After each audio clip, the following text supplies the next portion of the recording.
Well, it's not my retirement party. Look, thank you all so very much. I didn't know who they were talking about there for a while, but and I want to thank my friend Judy Woodward virtually for being with us tonight to present me this award. It's something I'll always remember and something I'll always cherish.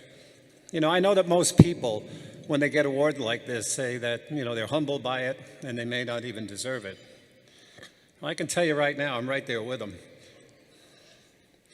Working for this organization has been the privilege of a lifetime. To accept this award from the Hausman family is an honor. These were post-war businessmen and philanthropists and their wives who devoted their lives to making a better world for everyone.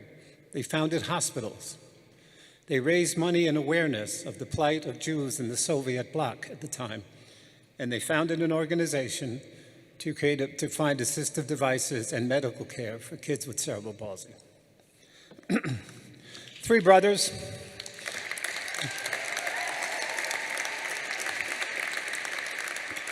The three brothers, Sam, Jack, and Leo, were very close, and they were very different.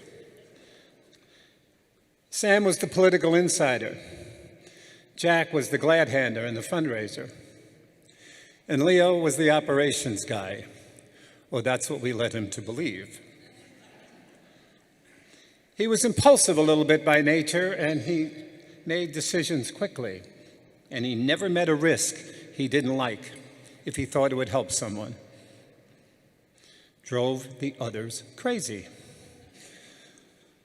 Guess which one hired me? The family's commitment didn't rest with those guys and their wives. Sam's late daughter, Alice, was a board member and a tireless fundraiser.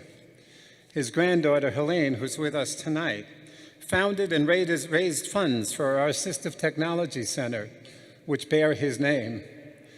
And her husband, James, is a board member and our foundation chair. Leo's son, Marty, followed him as board chair. And his grandson and granddaughter-in-law, Jim and Liz Hausman, you've already heard from tonight. And they have contributed greatly to the success of this organization and certainly to tonight. So to all the family that's gone before and all still here who gave me the keys to life's work, I remain forever grateful and will always try to keep and earn your trust. Sometimes you choose your career, and sometimes your career chooses you. I didn't start out to work in this field. After graduate school, I bounced around a bit, and through a friend, I took a job at AHRC New York City as a staff psychologist. I had no relatives or anything like that with cerebral palsy or developmental disabilities. But here's what I found, and I knew nothing about it. I said, look, I don't know anything about this field. And the person who hired me said, that's all right, nobody does. But he had explained that the state had just surrendered in a lawsuit regarding Willowbrook. And like most of us, all I knew about Willowbrook was what Geraldo reported. So in 1974, I met people who wanted, and all they wanted was for their children and their loved ones or themselves to go to school with everyone else, to work with everyone else, to have relationships and live with everyone else. And in 10 years of helping create community-based residences and day programs for people leaving Willowbrook, I found that families who wanted their children leaving Willowbrook to live and work with everyone else. In that time and during those years, I found that career that evidently had already found me. 36 years ago, that path led me here. 33 years ago, as Jim has pointed out, the Hausmans and the board gave me that job. I had never, you talk about a risk. I had never supervised more than 4 people in my life, and now I was leading an organization that was one of the largest and most prestigious in the field.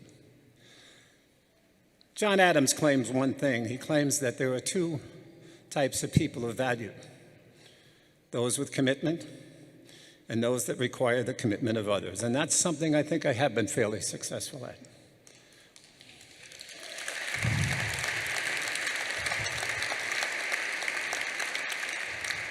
We've come a long way since 1974. But to get there, we've stood on the backs of giants. The parents and the leaders who came before cut down the forest and created a path for all of us to follow. My colleagues and I, and many of whom I am so grateful are here tonight to celebrate with us, feel that same sense of commitment to pay it forward and to require the commitment of the next generation. When we started this movement, the community-based services in the 1970s, it was an era of great social upheaval, great social awareness. Young adults were drawn to the relevance of social movements and questioning the legitimacy of everything that had gone before. People with disabilities and their families were some of the greatest beneficiaries of this movement. Laws were written, and awareness of inequality was debated and became a topic of great discussion. New York State became the only state in the Union to create a state agency solely devoted to the care and the oversight and the help for people with developmental disabilities.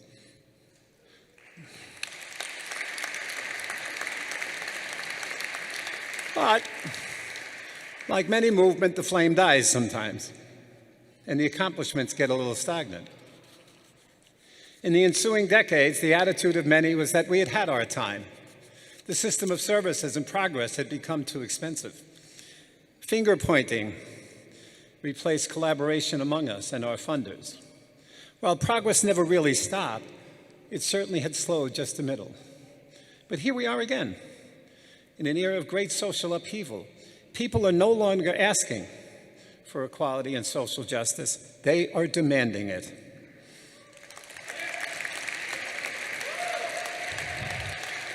All over the globe, different groups are demanding respect for the lives they want to lead and the way in which they want to lead them. People with disabilities are no different, so now it's our turn to reorganize and reinvent our system in a response. Now, this fact is not lost on our current governor, who has backed up rhetoric with funds and a commitment to families.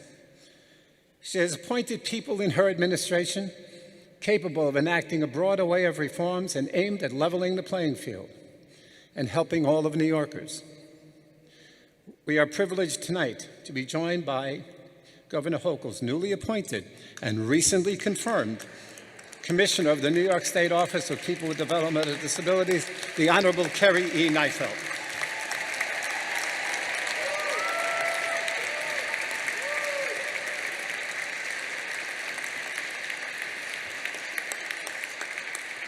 All right, that's enough. She's just a guest.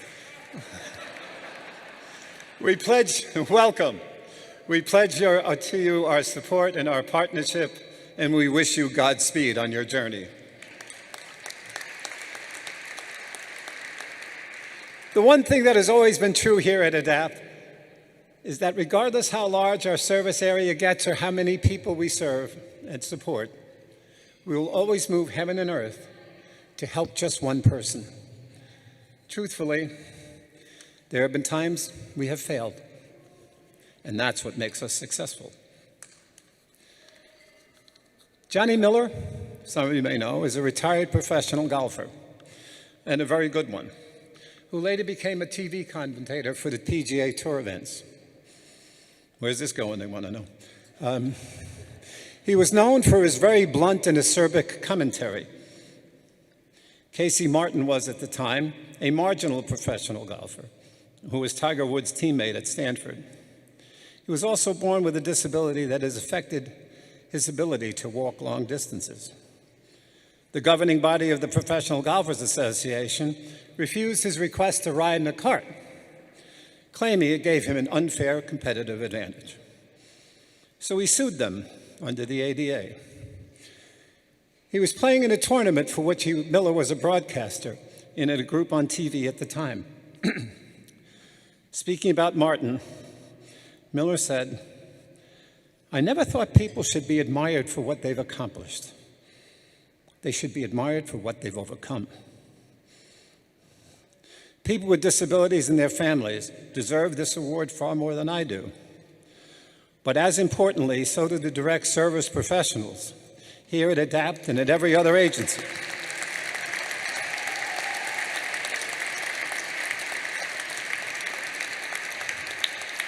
Who over the past couple of years have put themselves and their families at risk, overcame their own fears to come to our residences and other programs throughout the state and say, not today. You're not going to get sick today, not on my watch. For that and everything they accomplish every day, not only keeping people with disabilities safe and those we support safe, but making sure they are integral parts of the communities and overcoming their own barriers. Ladies and gentlemen, please acknowledge the direct support professionals of ADAPT Community Network.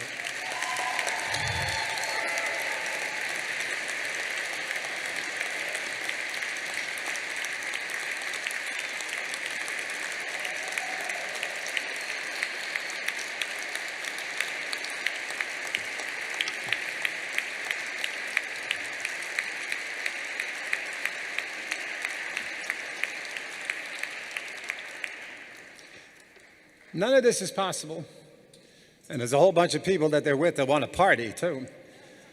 None of this is possible without leadership that mirrors that commitment and represents the best of what we have to offer. That starts with our board of directors and our chair, Gary Teresi. There's never an issue too small to talk about or too big to resolve. And every decision we make is made by thinking of what's in the best interest of people.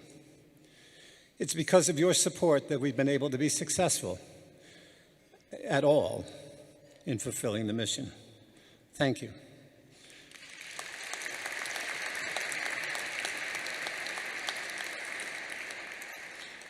To Raj, Mariette, Laura's, Roberta, Jackie, Dalian, Lauren, Rose, Gary, Jim, and all that I've missed, I love you all. You have lifted me up, and you have energized me in ways that I can never repay. And you've made an enormous difference in the lives of everyone we support and everyone who works here. To Linda Law, our conscience, and their dead mother, the debt I owe you cannot be measured. Your love and support is one of the reasons I'm standing here tonight.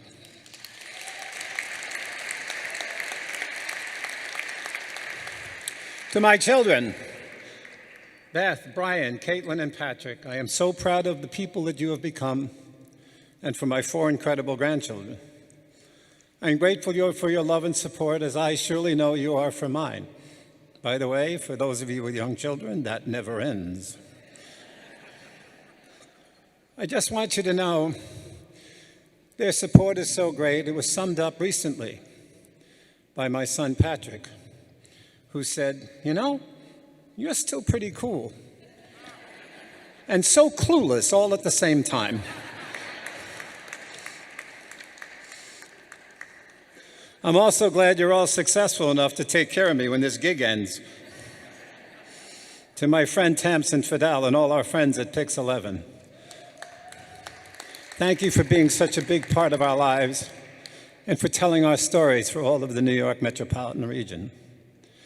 To Teresa Priolo, Steve Lacey, Mike Woods, and all of our friends at Fox 5, thank you for your constant support and highlighting the public policy stories that so affect everything and every other agency does.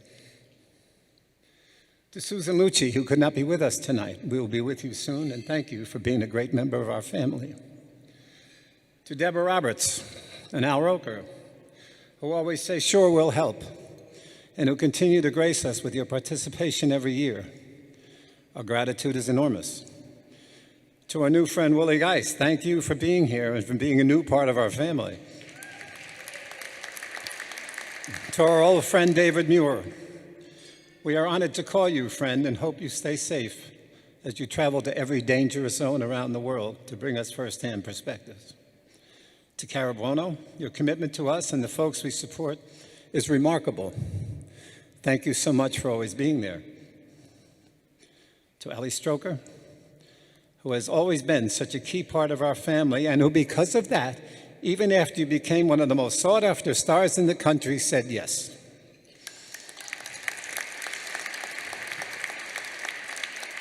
We will watch with great admiration as your star continues to rise. To new friends, Amy Robach and Andrew Shue, we admire your courage and feel fortunate that you agreed to celebrate with us and be celebrated by us.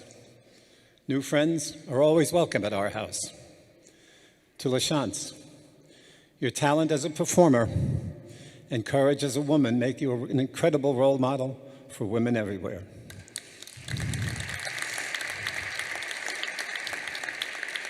To Judy Woodruff, your integrity as a newscaster is only exceeded by your graciousness as a human being. ADAPT is very fortunate to have you as part of our enhanced family, and I know you will be with us soon, and I am privileged to call you my friend.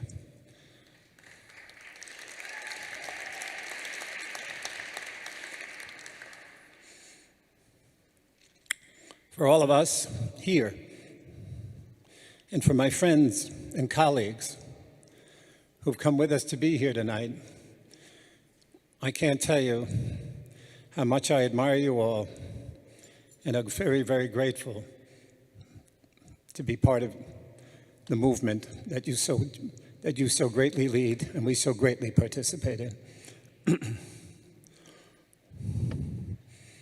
And so we've come to sort of the end of it, but there's one more person I have to thank.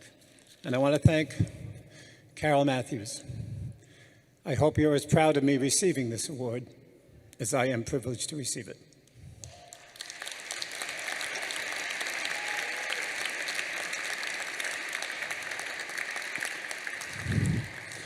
So before we ask the PAL Cops and Kids Chorus to pipe you out tonight, I have one more thought. As always, may the road rise up to meet you. May the wind be always at your back. May the sun shine warm upon your face and the rain fall soft upon your fields. And until we meet again, right here, March 9th, 2023, may God hold you in the palm of his hands. Thank you, my friends. Peace.